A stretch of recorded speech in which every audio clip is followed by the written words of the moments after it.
So, hopefully you're wondering where this differentiation formula came from.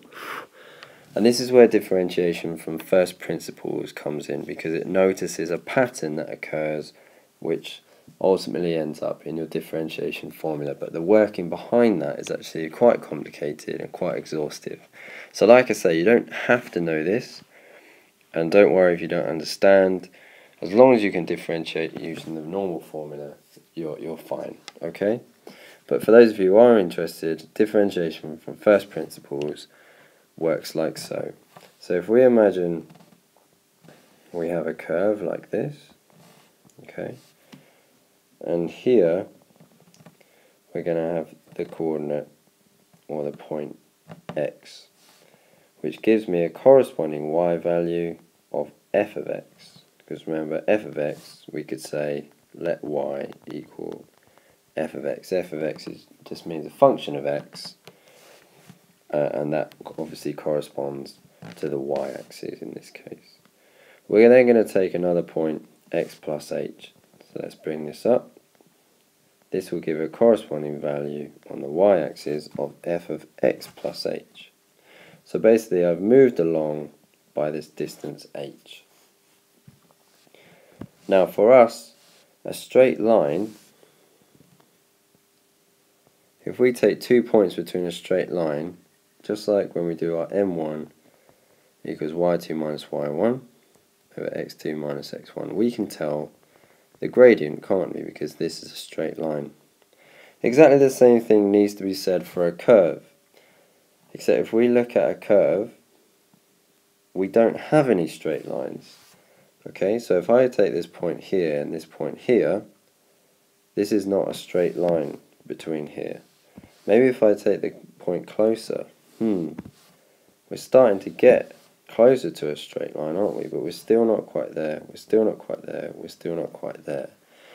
Until, basically, I'm taking a point which is essentially on top of that first point. So the distance between the 2 points is negligible. It's so small that actually if I zoomed in on a big lens camera into this curve, I'd have a straight line effectively between 2 points. And this is what we're trying to achieve.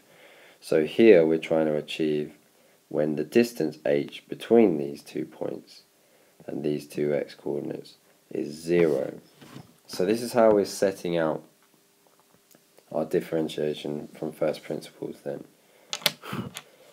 We have f dash of x, so remember dy over dx is the gradient if we started with y, and f dash of x is the notation used if we started with f of x. They're the same thing.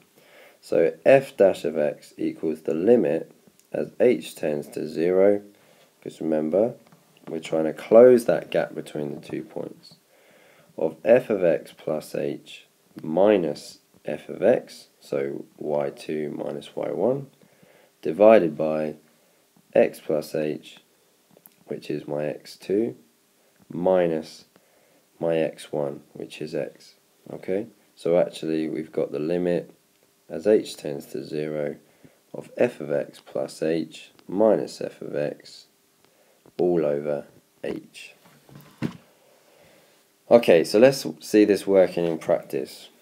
Let's look at f of x equals x squared. We know from differentiation formula that f dash of x equals 2x. Okay, so this is the most basic example we can use, and we're going to show how this works via differentiation from first principles. So let's do it.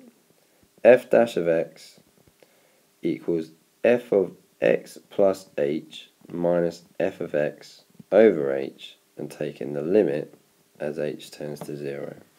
So from here, just from our transformations, f of x plus h must equal x plus h all squared. Okay, remember whatever's inside the brackets, replaces the x there, doesn't it?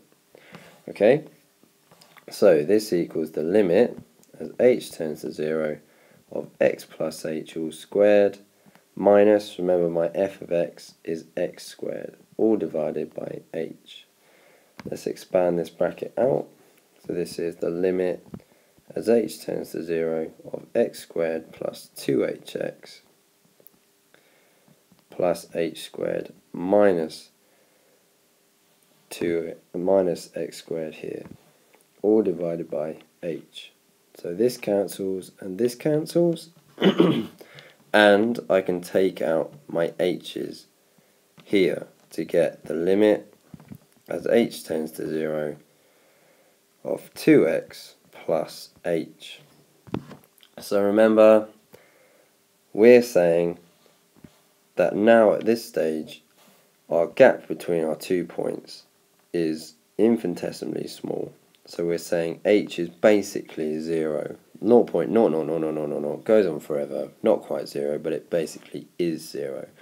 So if we take the limit h tends to 0, the h disappears. So my final answer is f dash of x equals 2x, which is exactly how we started off when we used our differentiation formula, when f of x equals x squared, f dash of x equals 2x. So hopefully you can see where that formula kind of came from here. The reason we took h that tends to 0 at the end was because we had to get rid of this h here on the bottom first, because of course if we divided by 0 we can't do that and then it wouldn't work. So we take out all the h's first, then we take the h tends to 0. So I wonder if you could try taking f of x equals x cubed and trying to solve that using first principles, and you know the answer is going to be f dash of x equals 3x squared.